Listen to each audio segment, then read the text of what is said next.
Di balik tirai ini coba menjelaskan bagaimana relasi atas disiplin hukum yang terdiri dari sistem isi dan juga bagiannya. Ketika bahan-bahan yang teratur itu cukup didominasi dengan varietas virtual, betul-betul. Mungkin memang hal itu tidak sama, tapi bagaimana ketika realitas virtual itu menjadi permasalahan di mana bobot dan juga kompetensi isi itu mempengaruhi atas kapasitasnya. Kesedaran hukum bahwa kesedaran hukum ini dijelaskan oleh tidak segmentasi. Pertama ngomongin konvensional Ya kalau misal jin ini sosok makhluk yang bisa mengeluarkan buang dari botol ya gitu. Tapi kalau koruptor ya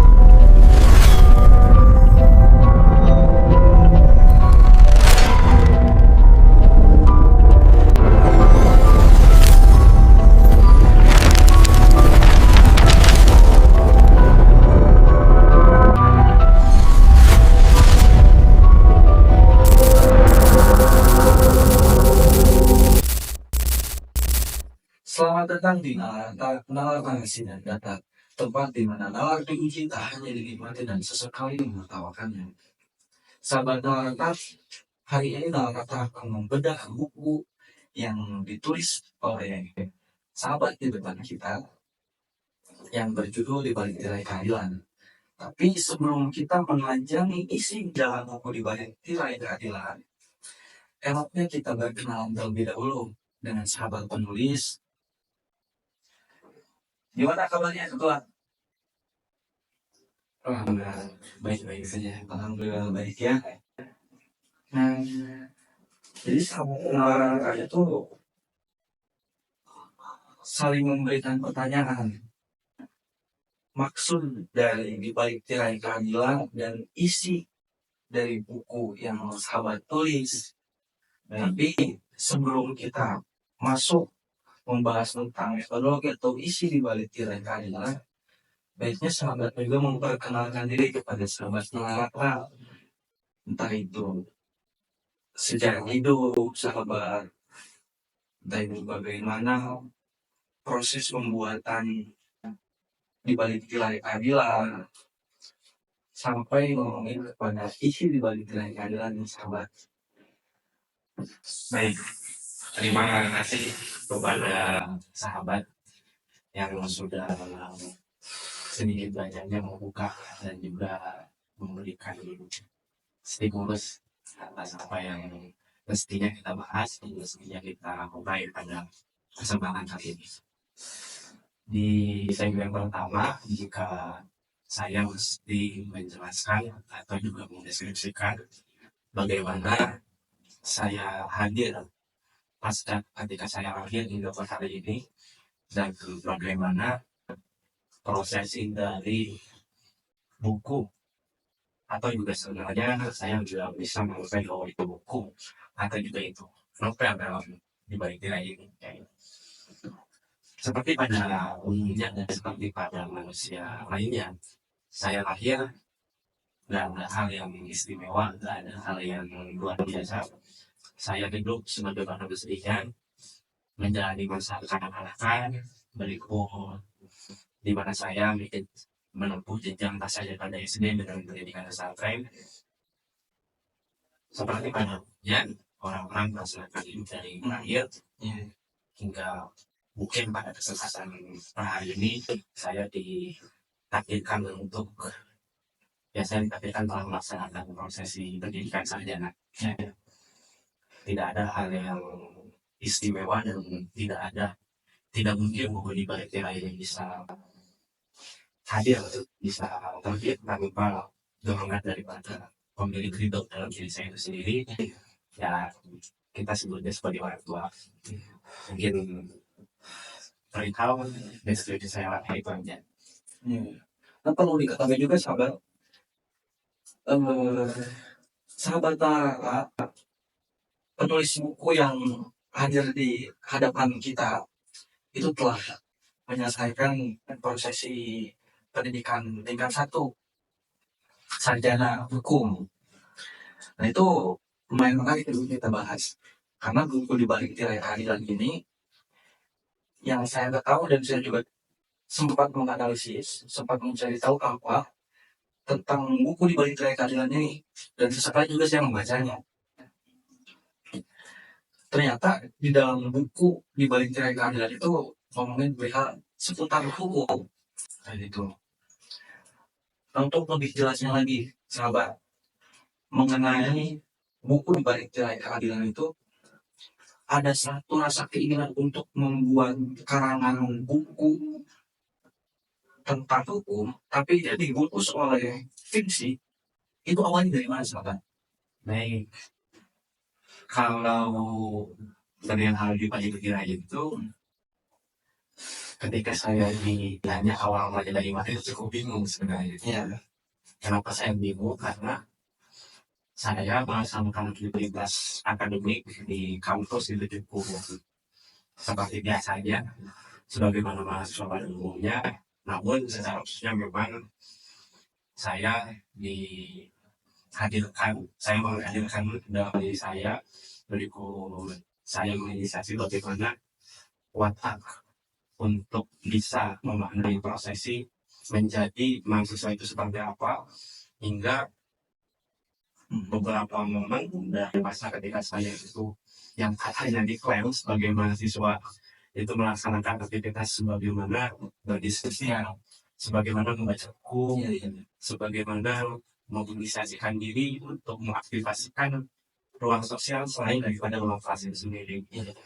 Mungkin ketika kita bicara bagaimana apa yang dibalik itu hadir, ya dia berangkat daripada aktivitas-aktivitas itu.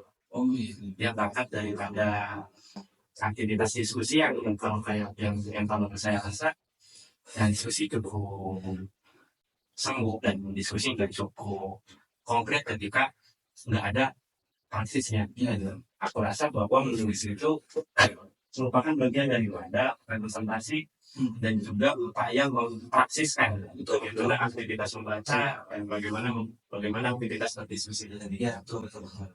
Ya, kadang juga kan kalau misal membahas tentang bentuk pengetahuan atau membahas seputar pengetahuan, ketika didiskusikan itu ya kadang hanya terbawa angin gitu ya, itu kayak gitu. Ya, betul. Nah, mungkin sahabat telah melewati beberapa prosesi dalam pembuatan buku di balik tirai keadilan ini. Ya, saya cukup menghargai, cukup mengapresiasi betul terhadap karya sahabat tentang buku di balik tirai keadilan ini, karena begitu menarik sahabat ternyata membahas buku di balik tirai keadilan ini. Karena buku biasa yang kita temui membahas tentang hukum itu umumnya dengan bahasa yang begitu baku, dengan bahasa yang begitu spesifik dan perlu penerjemahan ulang untuk memahaminya. Tapi ketika saya mencoba menginisiasikan diri membaca buku di balik tirai keadilan yang dikarang oleh sahabat yang ada di depan saya, ternyata memahami hukum itu tidak sesulit dan tidak mengerikan itu, sahabat. Karena buku di balik tirai keadilan yang saya ketahui itu pembahasan mengenai seputar hukum dan disiplin hukum. Pertama, pengantar ilmu hukumnya itu membahas terkait filsafat hukumnya, membahas terkait teori hukum sampai ke ilmu hukum, itu dibalut dengan fiksi. Nah, mungkin kalau misal saya menjelaskan lebih dalamnya lagi, itu nggak etis, karena sahabat penulis itu lebih paham dan lebih mengerti apa yang dia tulis dan maknanya itu untuk apa. Nah, coba disampaikan juga kepada sahabat-sahabat mengarahkan. Kan begitu menarik buku karya mudah-mudahan sangat-sangat menarik, sangat-sangat menarik. Karena ini memang sulit lah ketika mahasiswa hukum harus dihadapkan dengan buku yang begitu berat dari segi diksi bahasa, baik diksi kata. Tapi ketika saya menemukan buku di balik tirai keadilan, saya paham hukum itu dengan imajinasi saya memahami hukum itu setidaknya menghantarkan diri saya paham terhadap hukum itu harus kayak gimana, kayak gitu salah. Ketika saya itu mau menjelaskan lebih panjang dan juga lebih detail atas apa yang tadi juga dipanggil oleh sahabat di balik tirai ini, mungkin mudah-mudahan bisa mendeskripsikan bagaimana upaya hukum itu sendiri. Oh ya. Namun akar dan juga satu sinopsis bisa dikatakan sebagai sinopsis tanpa isi yang baik ternyata, lalu maksudnya apa, kerangka ceritanya seperti apa sih plotnya tadi, lalu bagaimana pesan dan juga beberapa intisari makna yang memang bisa kita reduksi dari teks-teks yang ada dalam, ya mudah-mudahan itu bisa dikatakan buku, apalagi dikatakan novel. Jadi kan memang di Banjir itu dia berangkat atas penjelasan dan juga pendeskripsian dari distrik.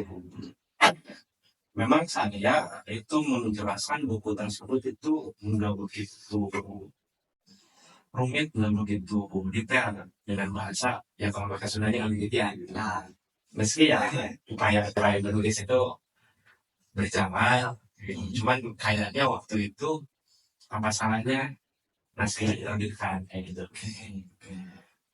Memang maksud daripada upaya penerjemahan hukum ketika kita bicara hukum itu cukup rumit kayaknya. Kita cukup kompleks ketika menafsirkan hukum. Namun kontras kualitasnya itu hukum yang memang kita pahami ternyata dia udah hanya sekedar menjemah atas penerjemahan teks kayak gitu. Hukum yang hadir dia udah hanya sekedar menjelaskan bahwa undang-undang itu hukum, peraturan dan juga segala tindak perkara yang katakanlah bahwa itu permasalahan hukum. Oh ternyata ketika mempelajari bahwa yang kita bicara tentang satu ilmu kemarin itu dia tervokasi atas disiplin yang maka hukum juga menjadi disiplinnya. Selain daripada kita bicara bahwa ilmu itu dia berangkat secara pengetahuan. Lalu apa sebenarnya disiplin hukum itu? Memang yang kita sudah mengetahui dan definisi pembagian antara disiplin hukum itu merupakan materi dasar dari pengamatan hukum itu. Materi dan juga muatan daripada disiplin hukum itu ya yang memang kita ketahui ada teori hukum, ada filsafat hukum, berikut ilmu hukum itu sendiri. Memang di balik teori itu hanya bisa dikatakan sebagai gerbang awal dan juga upaya pengenalan bagaimana bahwa hukum dia memiliki disiplinnya itu sendiri. Belum sampai di mana bahwa ilmu hukum dan filsafat hukum itu apa saja, teori hukum yang sedemikian banyak dari setiap peradaban manusia, berikut historitas yang hadir hingga per hari ini kan itu cukup panjang dan itu cukup detail yang itu memang pada beberapa inisiasi pasca ketika aku menandakan di balik tirai ada naskah yang memang pada hari ini sedang diedit sama penulis Pakisan Kelamin dan juga buku-buku lainnya. Mudah-mudahan itu bisa segera diterbitkan karena ya aku kira di balik tirai ini udah sedetail dan udah sistematis atas naskah sekarang. Itu pengertiannya sih ketika aku coba mengkritik diri sendiri kan, aku coba mengkritik diri sendiri atas naskah di balik itu. Lalu ketika kita bicara tentang isi, kita bicara tentang maksud, karena tadi selain memandang bahwa di balik itu coba mengupayakan bagaimana penerjemahan atas disiplin. Aku kira ketika aku sedang memaknai dalam prosesi belajar tentang hukum, belajar tentang undang-undang, belajar tentang kebijakan hukum yang hadir di negara ini, itu cukup baku dan itu cukup tekstual. Oh ternyata bahwa hukum juga dia punya istilah sendiri selain daripada filsafat. Meskipun nantinya juga hukum memiliki filsafatnya, nantinya hukum memiliki sosiologi hukumnya, memiliki politik hukumnya yang bahkan sampai kepada sosiologi bahasa atas hukum itu sendiri. Nah, di balik tirai ini coba menjelaskan bagaimana relasi atas disiplin hukum yang berbeda setiap isi dan juga bagiannya. Coba yuk aku coba bungkus atas relasi tadi itu dengan bahasa yang bisa dikatakan yang katanya fiksi, dan juga mudah-mudahan humornya itu memiliki sasarannya atas maksud daripada relasi pembagian disiplin hukum sendiri itu. Ya kayak semisal ada tokoh yang itu dinamakan Sarah Thompson, ada si Taylor gitu. Dan tokoh lainnya ya singkat cerita bahwa Sarah Thompson dia merupakan pengacara, berikut David Beckham itu merupakan salah satu profesor yang dia sangat paham betul yang bicara tentang hukum. Dia sangat mengerti betul bagaimana pembagian atas disiplin hukum itu sendiri. Maka dua tokoh tadi dan dia dibantu dengan tokoh-tokoh lainnya itu berjelajah atas disiplin hukum itu sendiri. Berjelajah bagaimana apa yang dimaksud dengan ilmu hukum, apa yang dimaksud dengan filsafat hukum, apa yang dimaksud dengan ilmu hukum itu sendiri. Yang itu coba dibalut dengan humor. Kayak semisal ada satu adegan di mana Sarah itu bertanya kepada Profesor Finraynor. Dia bertanya, apa sih sebenarnya Prof ya kalau saya ingin pengacara yang pintar dan pengacara yang jenius itu. Kalau menurut sahabat jadi gimana sih ketika sahabat membagikan apa sih maksudnya pengacara yang pintar dan pengacara yang jenius?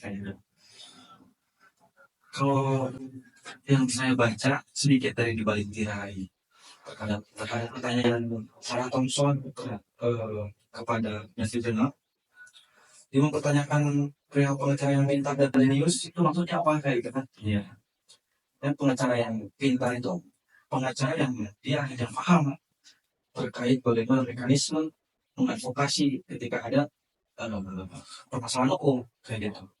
Berbeda dengan pengacara yang jenius, dia itu mencari celah di mana posisi dia sebagai subjek hukum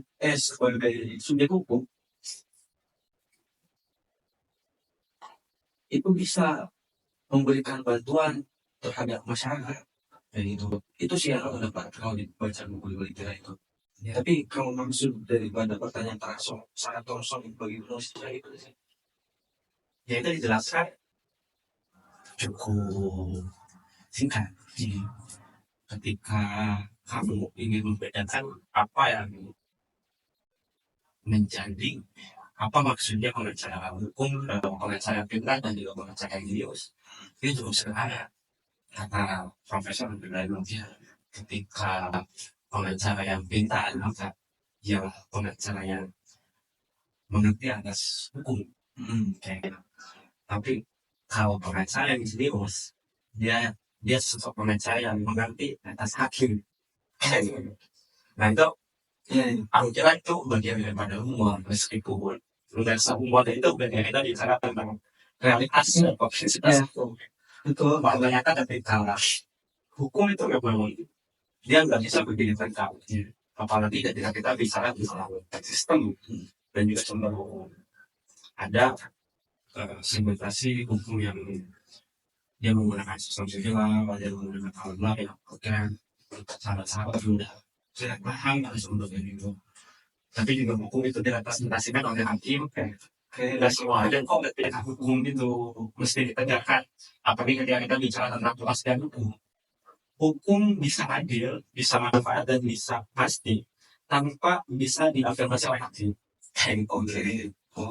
Atau sebisa satu lagi ketika Profesor David Beckham dia balik bertanya dengan saya sanggup seperti ini. Kalau kamu nanya bagaimana? Iya, saya sempat bertanya kan. Kalau kamu tadi cara bertanya tentang apa bedanya pengacara yang mungkin terhadap pengacara di dunia, sekarang aku mau tanya bagaimana menurutku perbedaan antara jin dan juga koruptor. Apa sih sebenarnya bedanya jin dan juga koruptor yang meskipun ngapain kita bedain deskripsikan itu mendefinisikan. Hmm. Oh ternyata menurut syaratnya dia cukup paham tentang bagaimana dia meraih relasi atas pertanyaan dari persoalan tersebut dengan kapasitas umumnya. Memang ketika profesional dan itu dia bertanya dan dia coba menjawab cukup singkat ketika kita ingin membedakan dan juga menjelaskan apa yang saya berikan pertanyaan ini kepada Anda. Kayak gitu. Ya kalau semisal dia itu sosok makhluk yang bisa mengeluarkan uang dari botol, ya gitu. Tapi kalau koruptor ya sosok makhluk yang bisa mengeluarkan uang dari kas saudara, kan gitu. Nah itu kan maksudnya keluar uang tentu. Bagaimana ketika kita coba mendeskripsikan tuh relasi atau fungsi hukum itu enggak cukup kaku ya gitu. Karena ya aku rasa keberadaan hukum itu cukup kaku, cukup berbasis teks yang berbasis normatif yang meskipun itu juga terlalu ya meskipun bahwa kita ketika berbicara hukum ya dia bicara tentang undang-undang apalagi di undang dasar Pancasila dia sebagai filsafnya dan berikut kebijakan berarti peraturan perundang-undangan yang ada di negara. Tapi hal itu cukup tinggi ya, cukup hingga menjadi bangunan yang kuat lah fondasi ketika hal-hal itu enggak kita tafsirkan sebagaimana bahwa hukum dia tidak bisa berdiri tegak dan sebagaimana bahwa hukum dia memiliki sebelumnya.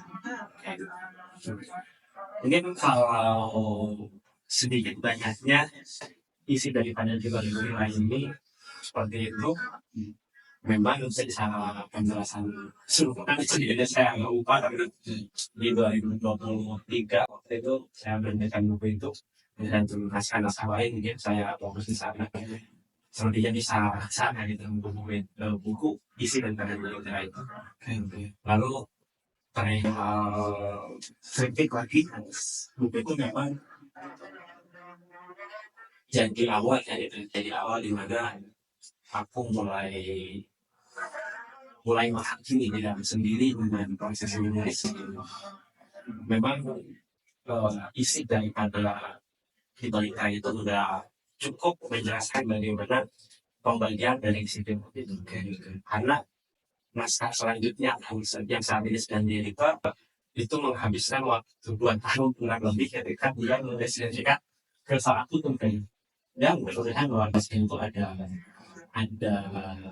maksud daripada penjelasan dan juga posisi dan fungsi ketika kita memahami.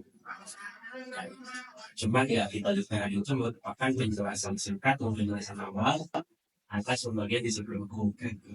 Bahwa maksud apa sih maksudnya disiplin hukum itu? Apa maksudnya kami hukum itu? Apa maksudnya filsafat hukum itu? Apa maksudnya ilmu hukum itu dengan cerita yang dimana ada dari satu perkara yang itu sudah dimasukkan hadirnya diskors dan tidak diskors hadirnya beberapa penjelasan dan juga studi kasus yang tadi. Mungkin pertanyaan dasar sebelum kita lanjut lagi ke akhir. Pertanyaan dasar bagi sahabat penulis ketika penulis menginisiasikan diri menulis buku hukum yang dibalut dengan fiksi secara pemaknaan hukum sampai penulis itu seperti apa? Ketika saya ditanya seperti itu, saya seperti itu. Ketika ditanya pemaknaan hukum terhadap naskah itu, karena kalau waktu itu saya nulis apa nanti yang nulis lagi, jelasin apa itu yang nulis jelasin. Meskipun per hari ini nggak jelas, per hari ini penting. Tapi mudah-mudahan bahwa pesan juga maksud dari pengertian buku dari naskah juga betul bahwa ketika kita memandang satu situasi kejadian perkara atas hukum atau juga ketika kita belajar atas pemahaman hukum ya kiranya mesti menyatu 3 tadi. Karena 3 itu jadi tiang yang memang sama kuatnya, sama besarnya, dan kompleksnya sama. tidak serta merta bahwa ketika ada aja satu tiang yang nggak dipakai makanya cukup timpang. Cukup memberikan aliansi atas pembagian relasi dari visi hukum yang lainnya. Iya. Tapi pandangan saya mungkin ada posisi kenapa penulis itu mencoba menghantarkan pembaca mengenai hukum itu diantarkan penulis dan hukum itu karena permasalahan hari itu para praktisi hukum, orang-orang yang bergelut di dunia hukum itu terkadang cacat, kadang gagal ketika dia hanya memahami hukum secara praktiknya saja. Itu Tapi secara basis filosofi hukum seperti apa, basis paradigma dia berpikir hukum itu seperti apa, terhadap itu menjadi luput yang pada akhirnya itu menjala dan meluas kepada hukum itu menjadi alat kekuasaan. Hukum itu dijadikan alat gitu. lagi Indonesia. Ya, betul. Itu memang benar karena kenapa kita itu sering mendengar bahasa mengenal justice. Ya, betul. Hukum tidak akan ditegakkan ketika nggak viral. Meski bahwa hukum itu cukup mengurai atas ada giumnya. Ya, Hukum itu cukup menjelaskan bagaimana perangkat hukum itu mesti ditegakkan. Kayak semisal Roman Kidman dia menjelaskan bagaimana ketika bangunan hukum itu mesti ada struktur, mesti ada substansi, mesti ada daya gitu. Memang aku kira bahwa satu permasalahan dalam kacamata atau tersebut kita itu bicara tentang budaya. Secara permasalahan hidupnya kita budaya itu memang menjadi permasalahan di mana hukum seringkali menjadi tanda dan bagaimana ketika kita menyelesaikan pendidikan itu masih Tuhan. Bayangkan ketika semisal kita udah cukup bingung melihat lalu lintas kendaraan di jalan raya ketika orang-orang melaksanakan aktivitas mungkin di siang hari dia cukup ramping, dia cukup berkata bagaimana peraturan dan standar ketika ia mesti berkendara itu menggunakan helm, yaitu mesti menggunakan kata spion solusinya itu ya karena sasarannya tidak begitu bukan karena bahwa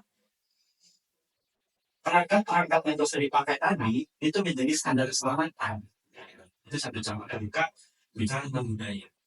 Namun memang bahasa ketika apa yang saya tadi kita hidup di mana banyak sekali realitas yang paradoks di mana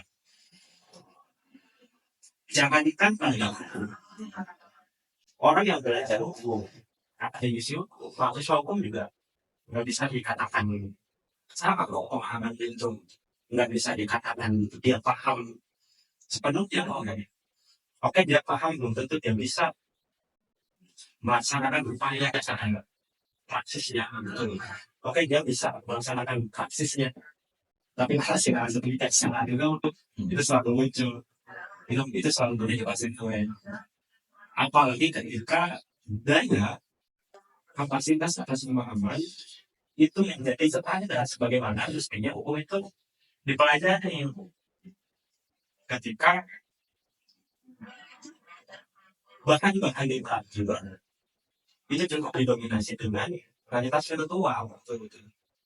Aku kira memang hal itu juga sama, tapi bagaimana ketika realitas spiritual itu menjadi permasalahan di mana bobot dan juga kompetensi di sini itu mempengaruhi atas kapasitasnya itu. Ya kita cukup pemilihan dan kita cukup merasa di mana kita nggak asing lagi melihat Socrates di podcast ada Vincent di TikTok kayak gitu daripada ketika membaca Socrates itu dari bukunya meskipun Socrates punya karya itu untuk dijelaskan oleh Plato gitu. Ya meskipun enggak mencari Nietzsche dari buku-bukunya ini cukup paradoksal ketika kata-kata cukup dibaca tapi enggak kita identifikasi dari mana asal muara itu, dari mana akarnya, maksudnya apa yang dijelaskan dalam bahan komponen yang lebih mentah, gitu. masalah hukum itu yang saya simpulkan dari beberapa pengargumentasi yang banyak permasalahan hukum bahwa hukum hari ini menjadi legitimasi kekuasaan. Dan bagi saya satu lagi mengenai perihal kesadaran hukum, bahwa kesadaran hukum ini dijelaskan oleh Horace Alder. Itu ada 3 segmentasi. Pertama, ngomongin konvensional dan pasca konvensional. Itu menunjukkan bahwa masyarakat itu memahami hukum itu seperti apa. Apakah masyarakat itu hanya ditakut-takuti oleh hukum? Apakah masyarakat itu hanya menaati hukumnya? Apakah masyarakat menganggap bahwa hukum itu sebagai tata tertib bagi kehidupannya? Kayak gitu. Artinya ngomongin perihal kesadaran hukum yang menjadi permasalahan awalnya itu 2. Tadi pertama perihal hukum menjadi legitimasi kekuasaan, dan kedua, kenapa hari ini hukum terasa hanya bisa menakut-nakuti masyarakat, itu posisinya di kesadaran hukumnya. Kayak gitu.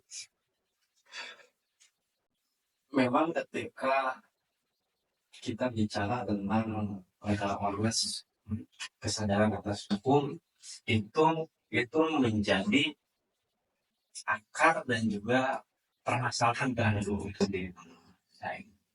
Di mana memang kesadaran hukum inilah yang itu nantinya cukup bervariabel dan masuk terhadap struktur hukum, substansi hukum, berikut budaya hukumnya, ya gitu.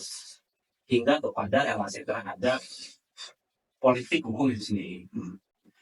Memang ketika kita bicara tentang bahwa hukum akan selalu tegak, meskipun banyak akan runtuh, ya gitu. Namun dengan subjek heterogen inilah bahwa tegaknya hukum itu nggak bisa diklaim atas hukum itu sendiri.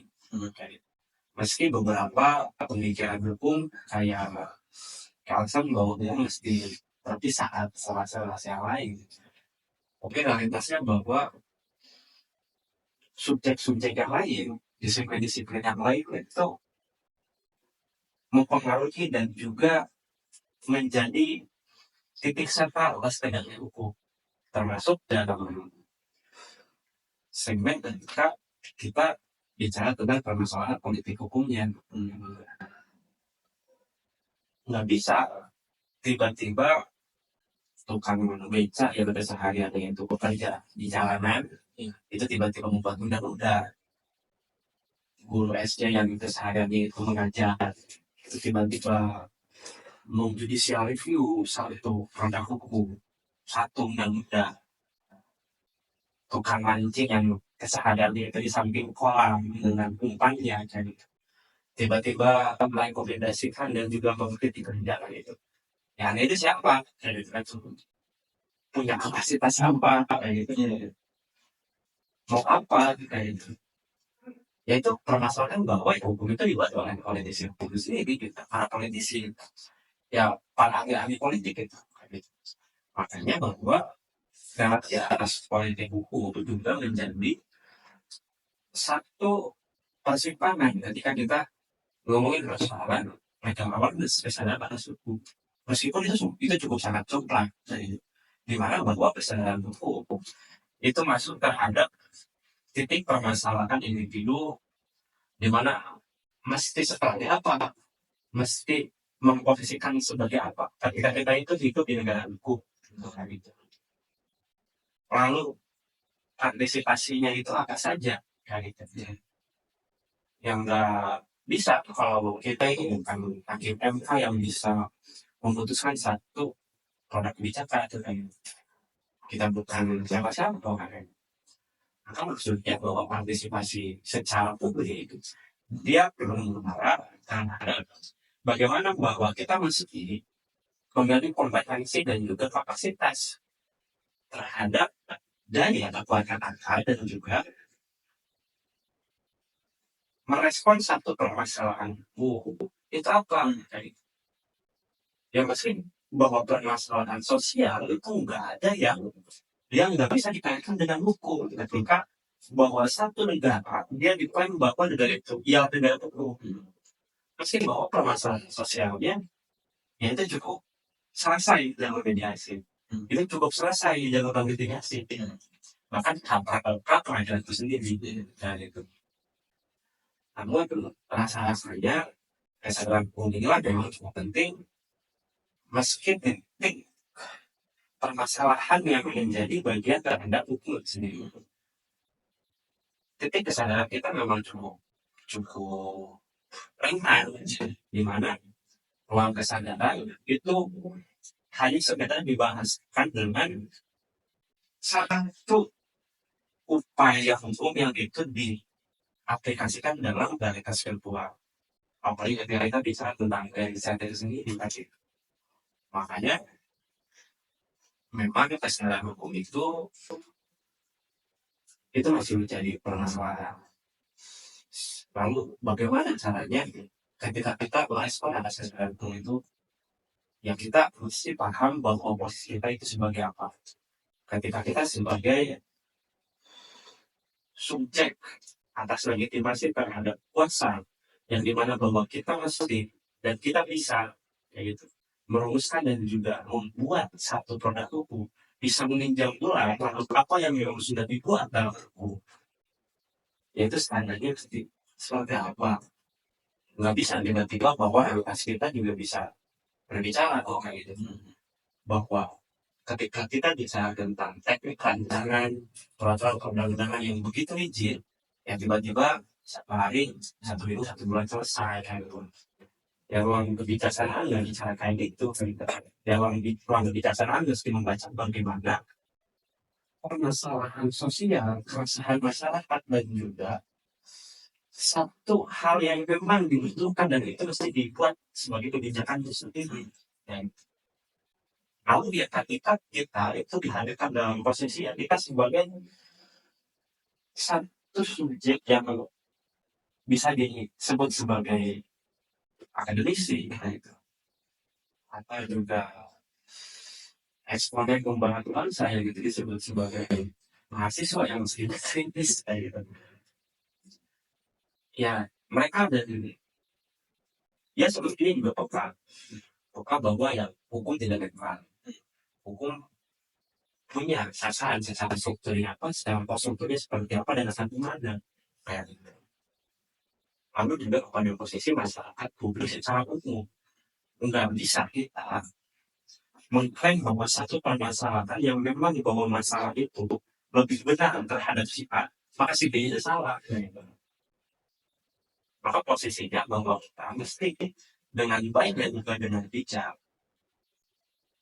membuat satu kompetensi yang dia berangkat atas standar bahwa daya kekuatan pemahaman hukum kita terhadap relasi dari pembagian disiplin hukum itu sendiri itu nggak tiba-tiba dipakai dan disimpulkan,